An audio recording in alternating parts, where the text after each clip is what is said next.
Today we'll be looking at how to beat the grabber in The Black Phone.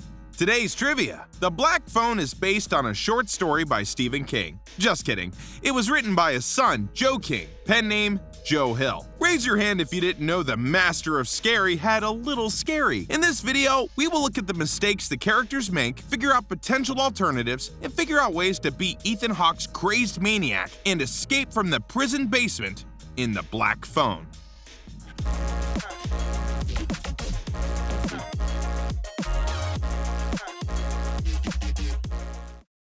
We follow Finney, a sort of average Joe. He lives with his sister Gwen, a psychic kid, who also had the gift of being incredibly annoying, or maybe that's just how I felt about her. And because this is by a King writer, everyone has to be an over-the-top asshole, because reasons. So of course, Finney and Gwen live with an abusive dad. It's in the late 70s, and we know that because everyone's hair looks like their finger got stuck in an electrical outlet. Suburban Colorado. And here we go. Right off the bat, a child is abducted in a black van, and we learn shortly after he is just the latest in a long line of child abductions. No one seems all that worried about the kidnappings, so movie mirrors real life. Gotta love some apathy. A white bully, Moose, beats up a Mexican kid, Robin, because it's a King story. And therefore, all minorities must suffer. It is King movie adaptation law. This fight is the first instant of Finney's passive and non-confrontive behavior. You'd think he'd help out his buddy Robin, but no dice. He'd do anything to stay out of trouble, and often keeps his head down where there's confrontation. He's the kind of kid you describe as invisible, and even his crush barely knows he exists. Later, bullies call Finney the F word because bullies are uncreative and lame, and corner him into a bathroom stall. Robin defends Finn, even though Finn didn't have his back in the fight. Honestly, would have skipped recapping this scene altogether, but there's some foreshadowing with Robin, and it's sort of glaringly obvious here, so we can't skip past it. Robin tells him that he has to fend for himself. Foreshadowing is not subtle, and I am irritated by that. Detectives come to the school and talk to Gwen, after learning that she's revealed key details of a case to one of the victim's sisters. Before it happened, Gwen had a dream about the man with the van and black balloons. Gwen is psychic, again, because King movie, and Joe King Hill is just hitting the beats at this point, no pun intended. She tells the detectives that some of her dreams come true, which the detectives seem to believe because there's no other way she could have known the secret details of the case that were withheld from the public. Despite the startling revelation that Gwen defies the supernatural, Gwen is let go like nothing happened. So, no harm, no foul. Finney wakes up to his dad beating Gwen. It seems that after the incident at school, the detectives came to the dad's work and embarrassed him. He doesn't seem that mad about the interrogation and seems more concerned with the fact that Gwen believes her dreams are real premonitions of the future. He says Gwen is not like her mom, seeing and hearing things that aren't there. Honestly, this is like a play-by-play of Stephen King's own work, and if I've learned anything about King villains, the group of neighborhood kids will have an orgy and yell insults at the supernatural being and ultimately defeat him with the power of friendship and banging. Robin is out walking by himself when he comes across the grabber's black van. Even though this is 1978, why is this kid walking alone? It's not like Denver is a super small town where everyone knows everyone, and the residents know it's not safe due to the string of kidnappings. Where are the kid's parents? Robin even mentioned earlier that he had an uncle he was close to. Why didn't any of these adults come pick the kids up from school? An ounce of prevention, my friends. An ounce of prevention. Also, Grabber is ballsy enough to grab kids in the damn daylight, in the middle of the day, in a town that is already on edge? Despite being a sadistic serial killer, Grabber is highly efficient. He must have gotten a degree from Harvard in proficient kidnapping. Upset about Robin's disappearance, Finn asks Gwen to do the dream thing and give the police a clue. Gwen says her dreams don't work that way, but will try extra hard to get a vision anyway. She then proceeds to bust out Catholic paraphernalia, even though it doesn't work that way. Police show up at the house and talk to Gwen, weirdly consulting her about the case. If they put that much stock into her supernatural abilities, you'd think they'd bring her into the station and brief her, but maybe they're embarrassed to admit they're relying on a little girl for clues instead of actually doing their jobs. Bullies punk Finn. Gwen tries to help him, and in true King fashion, small-town bullies are very casual about attempted murder. And the way to beat them is to grow up and move out of town and forget all about it. Finn does nothing to defend himself, even to the point of his own detriment. But hey, at least at school, Finn's crush picks him for a class partner, so homeboy has that going for him. Gwen leaves for her friend's house to spend the night, and Finn continues walking the rest of the way home, alone. Even if Finn's dad couldn't pick him up, why in the world aren't the schools busing the kids back and forth? Police escorts? Something. Everyone is so casual about the kidnappings, but no one is doing anything to actively avoid them. It's very strange. Finn runs into the grabber and is not at all tipped off by the black van's freaky driver, complete with an all-black outfit and white face paint. As every girl knows, keep a wide berth, my dude, wide berth, and you never come within 6 feet and/or arm's length of a strange man. Any girl will tell you that. It's How Not to Get Kidnapped 101. Finn even sees the black balloons, but is captured anyway. The whole abduction takes about 30 seconds, so there's not really any time for anyone to see it, and the grabber hides Finn behind a bundle of black balloons. Finn starts screaming, and the grabber sprays black spray paint into his mouth to silence his screams. Finn wakes up to the grabber, sort of, caressing his face. The grabber has a signature mask on, and both threatens and apologizes to him simultaneously, calling him Johnny, which isn't really explained further. Maybe he forgot which victim he was on. Thinking that the phone is ringing, the grabber leaves to answer it. Finn explores his basement surroundings: a small bathroom, a mattress, a few rolled-up carpet rugs, and a black phone. The first thing you should do in this situation is take a mental inventory of your surroundings, right? See what kind of things there are to protect you, and see if there's anything that can help you escape from the situation.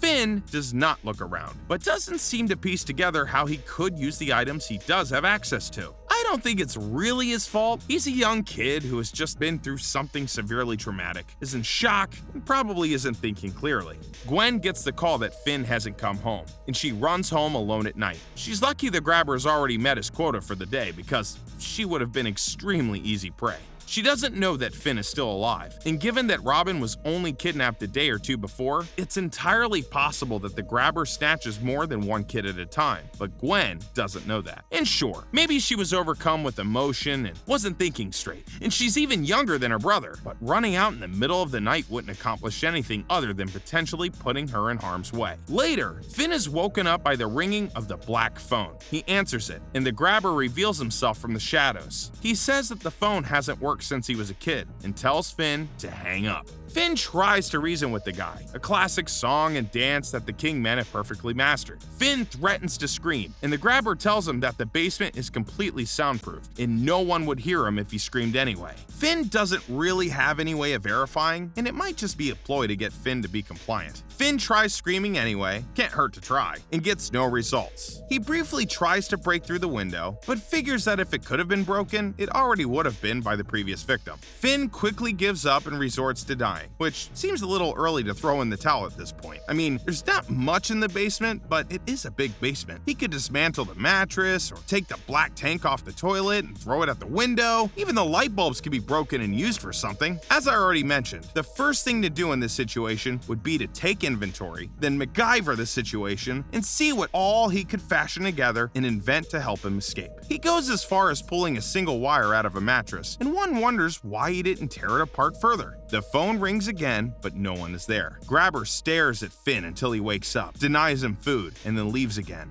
Finn starts asking pertinent questions, asking if there's someone up there who would notice you bringing me food, which is smart on his part because he's critically assessing the situation and actively looking for ways to escape. Phone rings again, and the first voice comes through the receiver. Voice says several things, the first of which is the most important: do not hang up. The voice says he can't remember his name because that's the first thing you lose, and that the grabber can hear the phone ring as well, but doesn't want to believe it. Finn eventually recognizes the voice as a kid he played against in Little League. This is in fact Bruce, a child whose poster was featured in the beginning of the film. Bruce tells him to look at the tile. There's a corner where he tried to dig out under the foundation, but there wasn't time for him to dig out all the way to the other side. Meanwhile, Gwen has a dream about her brother, even seeing the house that he's locked in, and immediately rides out on her bike by herself to look for the house. Another not so wise move by Gwen. Finn starts ripping up the tile, finding a massive hole in the foundation. He digs further, dumping the excess dirt into the toilet, which is pretty smart to get rid of the evidence. He covers the hole with one of the carpet rugs and goes back to bed. The grabber eventually brings in some food. Finn is suspicious of the food, but realizes there are no reasons for the grabber to drug him. He is, of course, starving, so he eats the food. You could argue that this is a dumb move, but at the same time, Finn needs to be able to keep his strength up, and logically, if the grabber was going to hurt him, he would have done it already. Finn notices that the door is cracked open and thinks about ascending the stairs. The phone rings, but it's not Bruce this time. Through the same deductions as he used before, Finn discovers it's a kid named Billy. Billy tells him that the door has been left open on purpose and that the grabber is waiting to beat him upstairs. Finn still thinks about going upstairs, but turns back around. After all, one must always remember to obey the mysterious supernatural voices when one is abducted and held prisoner in a strange man's basement. Billy rings again to tell him that he tore a cable loose in the corner of the floor. Finn asks what he's supposed to do with that, and the soda bottle starts spinning on its own, pointing up to the window. Gwen has some more dreams that are just vague enough so that she doesn't know what's going on, seeing past the victims of the grabber, but nothing concrete enough to act on. Finn finds the cord and tears it up, throwing it up to the window to try and loop it around the blinds. He comes up short. He grabs another carpet from the bathroom and uses it to run the cord through the blinds. His plan is to scale the wall and climb up it to reach the window, but he only succeeds in pulling the metal frame down and hitting him on the head. It clatters to the floor, but the room is soundproof, so we know that the grabber won't be alerted. Grabber asks his name, and Finn lies. Grabber throws down the newspaper and says he knows he's lying, and that he was really beginning to like him, and that he almost let him go, which is almost certainly a lie, but would definitely mess with your head in that situation when you're hungry, sleep-deprived, and scared. Finn sees a kid floating upside down like The Exorcist, and she points to the phone, even though it's not ringing. A girl is on the other end and says that the grabber is sleeping. The grabber is worried that he might figure it out, and the girl reveals that the grabber's brother is in the house. She says that the grabber hasn't killed Finn yet because Finn won't play the game. The game is called Naughty Boy, and is something that the grabber makes all his victims play before he murders them, almost like part of his killing ritual. She urges him to escape, saying there's a padlock at the top of the stairs, and she carved the combination with a bottle cap into the wall. Using his pen flashlight, which the grabber didn't take for some reason, he looks up the number, but she doesn't remember how the numbers are grouped together, or how he should enter them. Finn reaches the top of the stairs, and sure enough, the grabber is asleep. He uses the passcode on the lock, trying a couple of different number combinations before eventually finding the right one. The door unlocks, and he runs for his life. The grabber catches him, obviously, because we've got 20 minutes left in the movie. The noise causes several of the neighbors to wake up, and lights turn on in the surrounding houses. Grabber threatens to kill him, knife to his throat, and Finn keeps quiet. Finn could have screamed more, but this is a tricky situation, I'll admit. Do you risk angering the grabber more and yell out? Would it have called the grabber's bluff? Or would the grabber actually have killed him right there in the street in front of potential witnesses? With a knife to your throat, it's difficult to think clearly. Back in the cellar, the phone rings again, and it's Pinball Vance Hopper, one of the other victims, and arguably the oldest of the victims, which makes me wonder how the grabber got him in the first place. Anyways, Vance tells him it's the day he's going to die. This, along with the information from the girl, Griffin, confirms that because Finney tried to escape, he's inadvertently played the Naughty Boy game. Therefore, the grabber has won and will now advance to the next round, namely killing Finney. Flashbacks mix with Gwen's visions, and movie cuts to an image of Vance playing pinball and beating the crap out of some kid. He carves some number into the kid's arm, 7741. This gets him arrested, and Gwen is in the car with him. She sees the house numbers, more clearly this time, before waking up. It's a wonder that Gwen didn't try to reach out to Finn using her psychic powers. Sure, they've mostly been visions of the future, but surely powers like that are worth exploring, no? Similarly, Finn might have tried physically reaching out to his sister. He might not have the powers, but he's witnessed a lot of freaky stuff since being abducted. And he knows that Gwen is legit. Worth a try, right? Another call. The voice asks if he tried stacking the carpet up to reach the windows, and Finn tells him he's tried everything. Let's pause for a moment here. Finn is too short to reach the window, true. He's already tried that, but it's not like there's a shortage of things to stack to try and reach the window. If he pushed the mattress there first, then maybe the back of the toilet tank, and if he doubled up and folded the carpet just right, he could make a stack that reached fairly high up onto the wall. He could even use the metal blinds frame as another thing to stand on. If stacked right, he might have been able to reach the window enough to loop the cord around the handle, maybe even pulling it down. He could then arguably lift himself up and pull himself through the window and be on his way to safety. Maybe he tried something like that off screen and the movie just didn't want to show it. Who knows? Back to the phone call from beyond. Voice says there's an outlet in the bathroom, and above it, on the other side, is a storage room, but a freezer is blocking it. There's a hole in the wall, and Finney can climb through and reach the inside of the freezer, then escape through there. So he tries this. Takes the top of the toilet tank off. He bashes it against the wall to create an opening. He finds the back half of the freezer and uses a piece from the toilet to loosen the screws. He makes it through to the other side of the freezer, is inside the freezer, but the freezer is locked with large bolts. He kicks against it, but can't get it open. He crawls back in defeat. Another thing he could have tried was to maybe break the pipes on the toilet. We know the toilet is working because we saw it flush earlier when he was getting rid of the dirt. Perhaps he could have broken the pipes and caused some flooding, maybe even causing a backup for the actual house itself, which would have forced a plumber to be called out to the house. Worth a shot, right? Robin calls again, saying he can see him and that he's been with him the whole time. Movie rolls back around to the foreshadowing of Robin's words and that Finn must now fight for himself. Robin tells him to fill the phone with dirt and use it as a weapon. Smart thinking. Then practice using it as a weapon for when the grabber comes back in. Finn picks up the phone and gets ready as the door creaks open. Instead of the grabber, Max appears. Let me explain who this cokehead is. Earlier in the movie, Max calls the police and tells them he has information on the grabber case. Desperate for leads, the cops visit Max's house. He tells them his conspiracy theory, but they know that he's high and they leave. Max is angry, but another hit of blow takes his mind off of it. Back to the main timeline. Max is still way too high to function. Out of nowhere, the grabber appears and kills Max via axe to the head. Gwen has another premonition in the middle of the street, looking up to see the house from her dreams and calls the cops. They believe her story and do an unlawful entry. No one appears to be home, but the cops continue cautiously nonetheless. Grabber calls his dog down and takes a swing at Finn anyway. Finn uses the phone cord to trip him, and he falls into the hole. Once the grabber's down, he punches him in the face, then cuts him with the edge of his rocket pen flashlight toy. He finally strangles him with the phone cord. Yes, indeed, Finney has Kevin McAllistered his way out of the basement. The dog barks at him, but doesn't attack because he's stuck on a chain. The kid tosses a thing of meat to the side so that he could get past the dog and get up the stairs.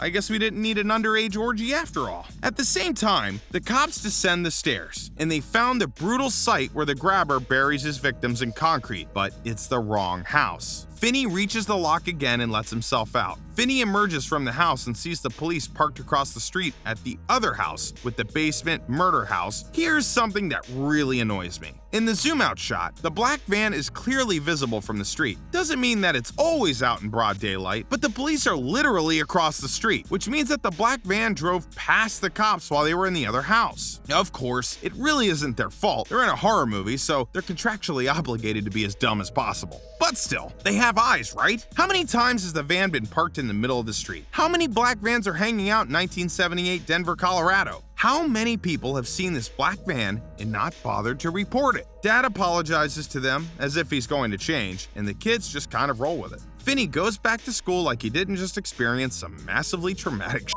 What's a kid gotta do to get a day off? Clearly, this school district accepts no excuse short of death for an absence. What would you have done to defeat the grabber? What did I forget to mention? Leave your suggestion in the comments for the kind of movie villains you'd like to see us beat here at Bingexpress. Let me know, and as always, take care of yourselves. I'll see you again next week, and peace out. Binge another one.